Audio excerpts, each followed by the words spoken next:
Hosparus Health serves 41 counties in Kentucky and Indiana, and they do much more than you think. With me now is Joe Ferry, and he's with the Grief Counseling Center with Hosparus Health. Joe, welcome to the show. Thank you. I'm going to go ahead and cut to the chase here because I think this is what everyone wants to hear about.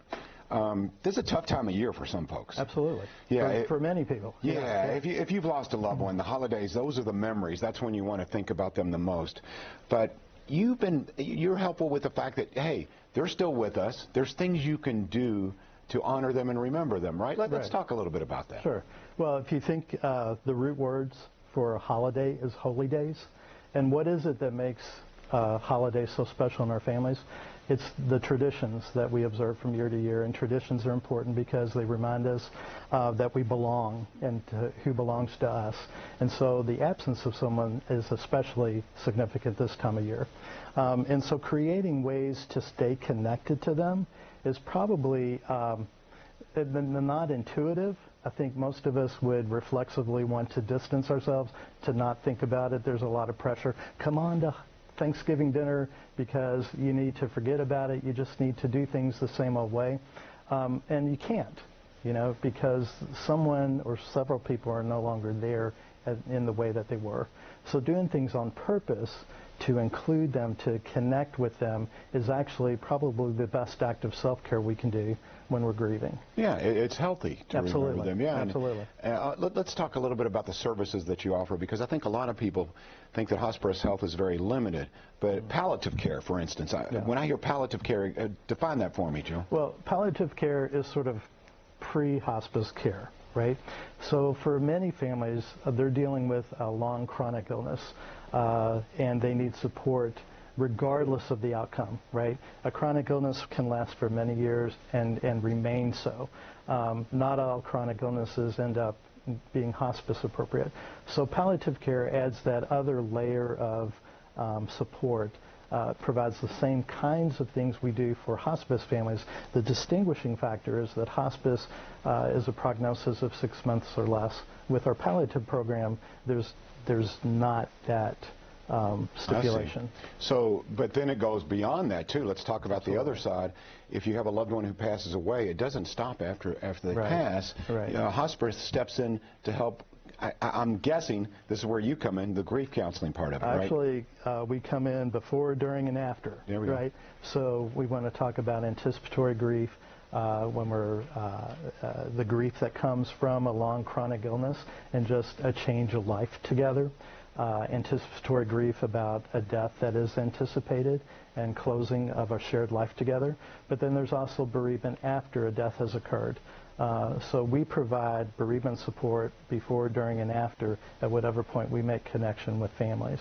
And so we provide that for our hospice families for up to 13 months as needed following the date of death. But what most people don't know is we're also a community-based bereavement center, and we provide the same support as we would our hospice families.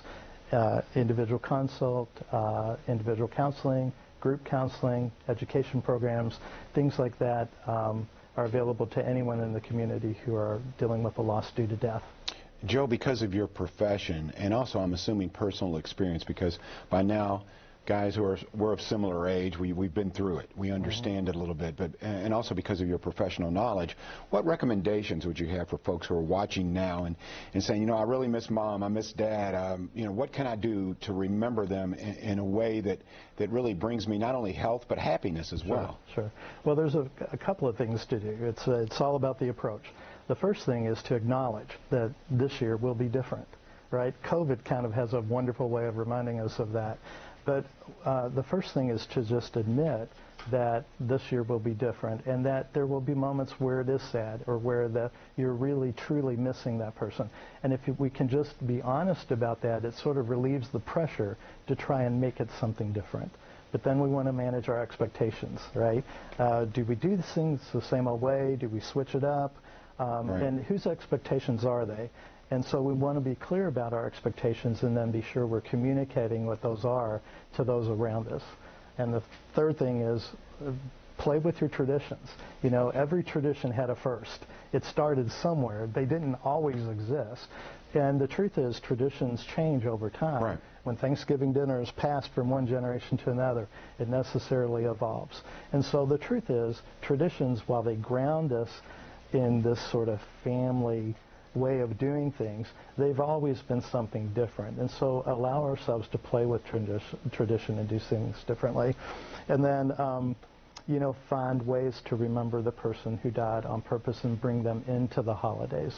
And so whether that's something simple like a candle that's lit on the table, not unattended, or an LED candle, even better yet, that sort of burns in their honor and their memory, making a special ornament for the tree.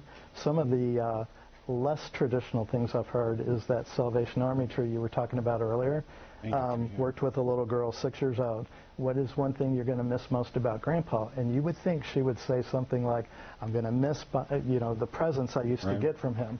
And she said, no, I'm going to miss buying him a present. And so she talked about going to the Salvation Army angel tree, pulling off an angel that would have been a male about Grandpa's age, wrapping a gift in memory of her Grandpa, writing a little note about that, putting it in the box, and sending it forward, sort of playing the gift he was forward. Well, now that thank you, Joe. You're doing God's work. Now that you know the array of services that they offer at Hosparus Health, we encourage you to give them a call when you are in need. We'll be right back and talk to Don G about what's happening at 2 o'clock on Wave Country with Don G next on Wave 3 Listens.